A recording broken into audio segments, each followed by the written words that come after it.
네, 안녕하세요. 2018 평양 남북 정상회담 준비위원장 임종석입니다. 먼저 이렇게 수고해 주시는 내외신 언론인 여러분께 깊은 감사 말씀드립니다. 이 일은 저희가 합니다마는 국민들께서는 여러분을 통해서 소식을 접하기 때문에 각별히 잘 부탁드리겠습니다. 그리고 무엇보다도 높은 관심을 갖고 노심초사하시면서 응원해주고 계시는 국민 여러분께 진심으로 깊은 감사의 인사를 먼저 올립니다. 내일부터 2박 3일간 평양에서 올해 들어 세 번째 남북 정상회담이 열립니다. 정상 간 회담이 정례화되고 있다는 중요한 의미를 담고 있습니다. 먼저 정상회담의 공식 일정에 대해 말씀드리겠습니다. 제가 말씀드리는 일정은 이후 남과 북의 신뢰에 기초한 현장 협의에 따라 변경될 수 있다는 점도 미리 말씀드립니다. 내일 9월 18일 첫째 날은 문재인 대통령과 수행원들은 8시 40분에 성남공항을 출발하게 됩니다. 성남공항에서 별도의 행사는 계획되어 있지 않습니다. 오전 10시에 평양국제공항 순환공항에 도착할 것으로 예상됩니다. 공항에서 공식 환영 행사가 있을 예정이고 오찬 후에는 첫 번째 남북 정상회담이 진행될 것입니다. 회담이 진행되는 동안 김정숙 여사는 아동병원과 음악종합대학을 참관합니다. 특별수행원들은 최고인민회의 상임위원장을 만나고 경제인들은 내각 부총리와 대담하는 시간을 갖게 될 것입니다. 첫날 회담이 종료되고 늦은 오후에는 환영예술 공연을 관람하고 이어서 환영 만찬이 계획되어 있습니다. 9월 19일 둘째 날 오전에는 전날에 이어서 정상회담이 이어질 예정입니다. 추가 회담이 진행되는 동안 김정숙 여사와 수행원들은 만경대 학생 소년 궁전을 참관할 것으로 예상하고 있습니다. 이때까지 회담이 원만하게 진행된다면 아마도 오전 회담 후에는 합의 내용을 발표하는 공동 기자회견이 가능하지 않을까 조심스럽게 기대하고 있습니다. 또 이때 그간 남북 간에 논의해온 긴장 해소와 무력 충돌 방지를 내용으로 하는 군사부문 합의도 가능할 것으로 기대하고 있습니다마는 일부 조항이 남아있다는 점도 미리 말씀드립니다. 이날 오차는 대동강변의 옥류관에서 진행되고 오후에는 대통령과 공식 수행원 그리고 특별 수행원들이 함께 평양의 주요 시설을 참관하게 됩니다. 특별 수행원들은 그 성격에 따라서 다른 곳을 참관할 수도 있습니다. 현지에서 가 있는 선발대가 세부 일정은 조정 중에 있습니다. 경우에 따라서는 오후에도 회담이 이어질 수 있다는 점도 미리 말씀드립니다.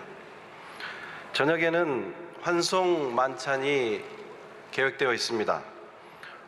저희들은 문재인 대통령 해외 순방 시에 현지 주민들이 자주 가는 식당을 늘 가시곤 하는데 그런 부탁을 북쪽에 해두었습니다.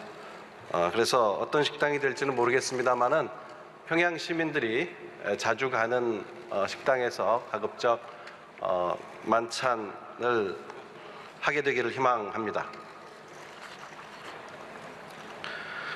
9월 20일 마지막 날은 전날에 환송 만찬을 했기 때문에 따로이 오차는 예정되어 있지 않습니다.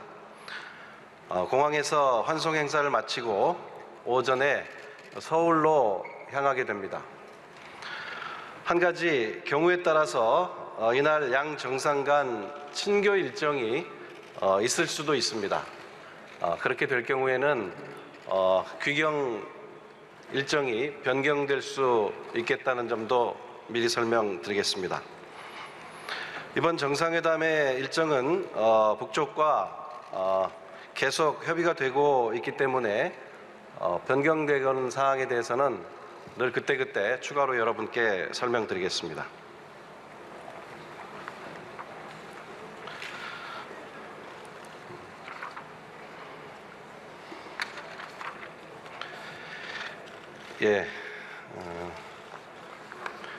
이어서 이번 정상회담의 의제에 대해서 간략하게 설명드리겠습니다. 첫째는 남북관계를 개선 발전시켜 나가는 것입니다. 여기서 가장 중요한 것은 이미 합의된 판문점 선언입니다. 기준이 되는 것은 판문점 선언의 이행 상황을 남북 정상이 함께 확인하고 그간의 성과를 바탕으로 앞으로 지속 가능한 구체적 발전 방향을 논의하게 될 것입니다. 둘째는 비핵화를 위한 북미 대화를 중재하고 촉진하는 일입니다. 북미가 새로운 평화적 관계 설정을 위한 진정성 있는 대화를 조속히 재개해서 북한의 진전된 비핵화와 미국에 상응하는 조치가 추진될 수 있도록 노력할 것입니다. 마지막으로 남북 간의 군사적 긴장과 전쟁의 위협을 종식시키는 것입니다. 남북 간 군사적 긴장 완화와 신뢰 구축을 위한 포괄적 합의를 추진하고 있습니다. 군사적 충돌 가능성을 근원적으로 해소하고 실질적인 평화 정착의 여건을 마련해 나가기 위해 노력할 것입니다. 한 가지만 첨언하자면 이산 가족의 고통을 근원적으로 해소하는 방안에 대해서도 심도 있게 별도로 논의할 예정입니다. 이렇게 간략히 일정과 의제에 대해서 설명을 드리고요. 제가 생각하는 이번 평양 정상회담의 특징을 세 가지만 간략히 말씀드릴까 합니다. 첫 번째는 생방송이 일부 이루어진다는 점입니다. 제가 알기로 평양에서 이루어진 어떤 행사도 생방송이 진행된 적은 없었던 것으로 알고 있습니다. 저희 윤영찬 소통수석이 워낙 중요성을 강조해서 저희가 제안할 때도 받아들여질 것으로는 사실 전혀 기대를 하지 못했습니다. 다만 어느 정도 일정이 생방송으로 진행될 수 있을지 이것은 실무 논의가 진행돼야 하고요. 저희들로서는 평양 순환공항에 내려서 환영 행사부터 중요한 일정들은 생방송이 될 수 있기를 희망하고 있습니다. 어제 중계차 5대와 2개의 팀이 이미 평양으로 올라갔고요. 조선중앙방송과 아마 협력 체계로 일을 진행해야 하기 때문에 어느 정도 일정을 소화할 수 있을지 지금은 말씀드리기 어렵습니다. 또 한 가지는 이번 정상회담이 정상 간의 직접적이고 실질적인 대화에 모든 무게가 두어져 있다는 점입니다. 간략하게 2000년, 2007년과 비교해서 말씀드리면 그때는 두 번 다 첫날은 김영남 최고인민회의 상임위원장이 회담을 하고 둘째 날 김정일 위원장과 회담이 있었습니다. 이번에는 벌써 세 번째 회담이고 일체의 그런 형식적인 절차를 걷고 첫날부터 곧바로 두 정상 간의 회담으로 이어진다는 점이 다르다고 할 수 있겠습니다. 이것은 앞으로 회담에서도 의미를 갖는 것이어서 중요한 차이라고 보고 있습니다. 이제 세 번째 좀 어려운 점이 의제입니다. 남북관계 발전과 군사적 긴장 완화 부분은 제가 이미 말씀드렸고요. 군사적 긴장 완화도 구체적이고 실질적인 합의가 타결이 된다면 이것은 그 자체로 전쟁 위험을 제거하고 무력 충돌의 위험을 결정적으로 줄일 뿐만 아니라 이후 이루어질 한반도 비핵화를 촉진하는 데도 아주 의미가 크다고 할 수 있겠습니다. 결국 이번 회담의 마지막 중요한 특징은 비핵화 의제가 들어있다는 점입니다. 저희가 이제 익숙해지다 보니까 좀 어찌 보면 둔감해진달까요? 그런 게 있는데 과거에 남북 간에는 비핵화가 특히 정상 간 의제로 올라온 적은 없었습니다. 아시다시피 2000년 정상회담 때는 비핵화 의제가 이렇게 올라오기 전이었고요. 2007년 노무현 대통령 방북 때에는 이미 육자회담을 통해서 비핵화 의제가 합의된 이후에 남북 간의 실질 의제에 의한 회담이었던 반면에 이번에는 이 비핵화라는 무거운 의제가 정상회담을 누르고 있다고 해야 할까요?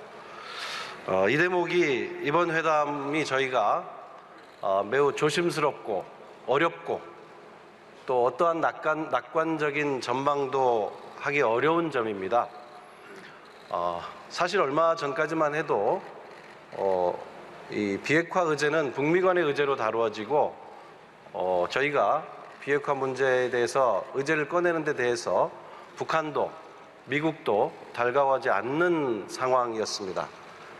그러나 지금은 비핵화 의제가 매우 중요한 중심 의제가 되어 있고 마치 정상회담에서 이 부분에 굉장한 성과를 내야 되는 것처럼 이런 기대감들이 있습니다마는 매우 제한적입니다.